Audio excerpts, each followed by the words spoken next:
Hello and welcome to Sharp Field in Tuskegee, Alabama on a lovely Friday morning. We're out here to flight test the Transcend-Air Auburn University Risk Reduction Test Vehicle, or the RRTV, formerly the TAC AU Y751, which is being readied back there. So at Sharp Field we have a 1 mile long runway, which is fantastic for transition testing, departure transitions and arrival transitions.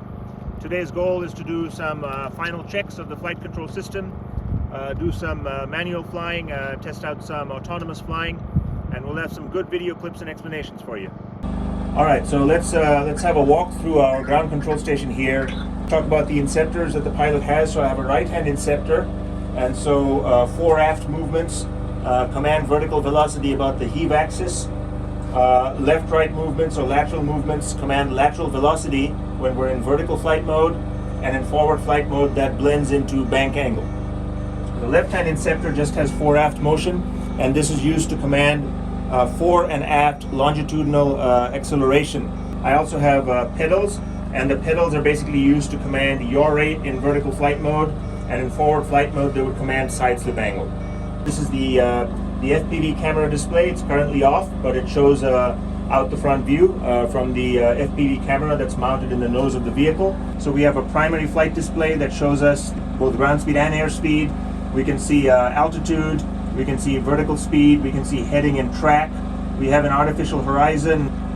When the aircraft goes into altitude hold, we can see altitude hold show up over here, and the target altitude that it's holding also shows up.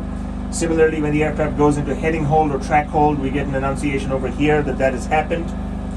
When the aircraft goes into position hold, we have a position hold indication up here.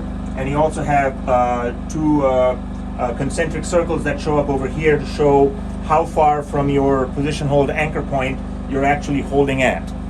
Over here we have a top view of the flight test arena. So this is Sharp Field. As you can see, we're currently at midfield. This display is more for the flight test engineer. So this is the connection status between the vehicle and the GCS. In case connection is lost for any of these things, we're going to get a red light over here, and we're going to get an audible alert. Below this we have the flight control system display, so all the intermediate commands that are generated by the flight control system. The trajectory control system that we use on this vehicle commands thrust to weight ratios to normalize thrust, components in horizontal and vertical directions, and a thrust axis inclination, which is basically what would happen if you vector summed the horizontal and vertical components of thrust. Pilot control inputs, those show up over here, and the normalized attitude control inputs for roll, pitch, and yaw, those are displayed over here. And then finally, the synoptic display off to the right shows us all the control effectors on the vehicle, RPMs of the main props and the tail fans. You can see the wing position, and you can see the deflections of all the control surfaces on the vehicle. We're going to demonstrate a little autonomous flight for you. We select autonomous navigation. Now we're being prompted to select one of the 5 missions that have been programmed in. I want to select mission 5 here, and now it's prompting me to engage, so I'm going to engage navigation there. All right, vehicle's taken off, and it's going to perform mission M5, which we call the repositioning mission. So as you can see over here, we're at midfield, and we're trying to reposition to the northwest end of Sharp Field. That's half a mile. So we don't want our people to have to carry the vehicle half a mile, so we just fly it. It just flies itself over there. And this is the view out the front, and we've asked it to fly at an altitude of 15 feet and at an airspeed of 15 knots, which it's trying to do. And we can monitor its progress over here on this map view. You can see it's established a little bit of a wing correction angle in order to track along the runway center line. The trajectory control system is now flying in hybrid flight mode. And in hybrid flight mode, the aircraft is supported by a combination of aerodynamic lift and thrust from the propellers.